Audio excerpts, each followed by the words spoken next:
put into the record jetsecurity.org, the real Robert Hur report. That's unanimous consent. Without objection. The chair now recognizes the gentleman from Florida. 5 minutes. February 8th, the White House. Question, Mr. President, why did you share classified information with your ghostwriter? The President, I did not share classified information. I did not share it. I guarantee I did not. That's not true, is it, Mr. Hur? That is inconsistent with the findings based on the evidence in my report. Yeah, so it's a lie. It's just what regular people would say, right? Yeah, all right. So the next one. And all the stuff that was in my home was in filing cabinets that were either locked or able to be locked. That wasn't true either, was it? That was inconsistent with the findings of our investigation. Another lie, people might say, right? Because what you put in your report was among the places Mr. Biden's lawyers found classified documents in the garage was a damaged open box. So here's what I'm understanding, right? As Mr. Armstrong laid out, you find in your report that the elements of a federal criminal violation are met, but then you apply this senile cooperator theory, that because Joe Biden cooperated and the elevator doesn't go to the top floor, you don't think you get a conviction. And I actually think you get to the right answer in that. I don't think Biden should have been charged, don't think Trump should have been charged. But under the senile cooperator theory, isn't it frustrating that Biden continues to go out and lie about the basic facts of the report that lay out a federal criminal violation? Congressman, I need to disagree with at least one thing that you said, which is that I found that all of the elements were met.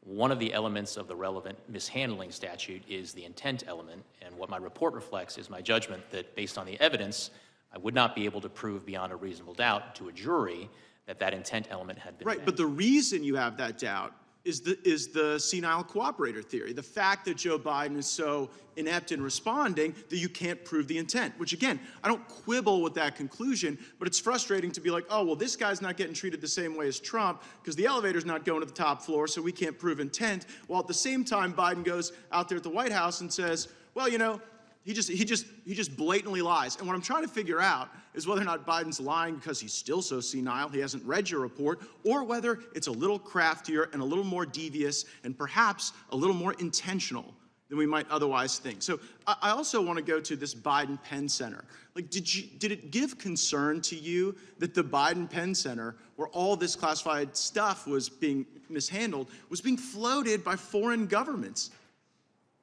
Congressman, we were concerned with getting to the bottom of all of the classified documents that were recovered during the course of our... Yeah, but what bothers me is that the money that was paying for the place where the documents were being inappropriately held, it was the Chinese and it was other foreign countries. Did that play into your analysis? Did you look into the $1 billion in foreign funding sources at the Biden Center at UPenn, for example?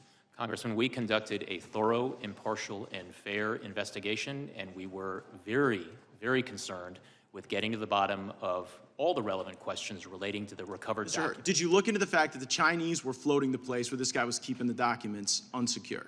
Yes or no?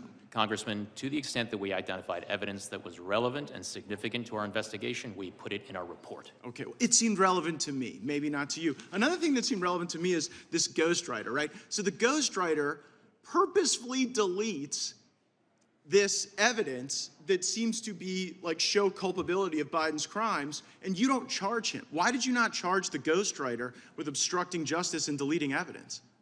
Well, for a number of reasons that are laid out in the report, but in brief, Congressman, yes, when we interviewed the ghostwriter, he did tell us, and I'm trying to get the exact language, that one of the things on his mind, one of the things he was aware of, was that I had been appointed special counsel and was conducting an investigation. Right, so he didn't, just so everybody knows, the ghostwriter didn't delete the recordings just as a matter of happenstance. Ghostwriter has recordings of Biden making admissions of crimes.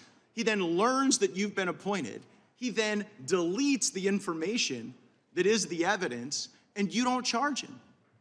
That is reflected in the report, and one of the reasons... What does somebody have to do to get charged with obstruction of justice by you? If deleting the evidence of crimes doesn't count, what would meet the standard? So, Congressman, as we state in the relevant chapter of the report, one of the things that Mr. Zwanitzer did not delete was transcripts of the recordings that he had created that included inculpatory evidence relating to Mr. Biden. Oh, so if you destroy some evidence but not other evidence, that somehow absolves you of the evidence you destroy? Here's what I see. Zwanniger should have been charged, wasn't. Biden and Trump should have been treated equally. They weren't, and that is the double standard that I think a lot of Americans are concerned about. I see my time's expired. I yield back. Gentleman yields back. The gentleman from Tennessee is recognized for 5 minutes. Thank you, Mr. Chairman. Mr. Hur, thank you for being here. A little confused about this hearing. Mr. Raskin laid out the big picture.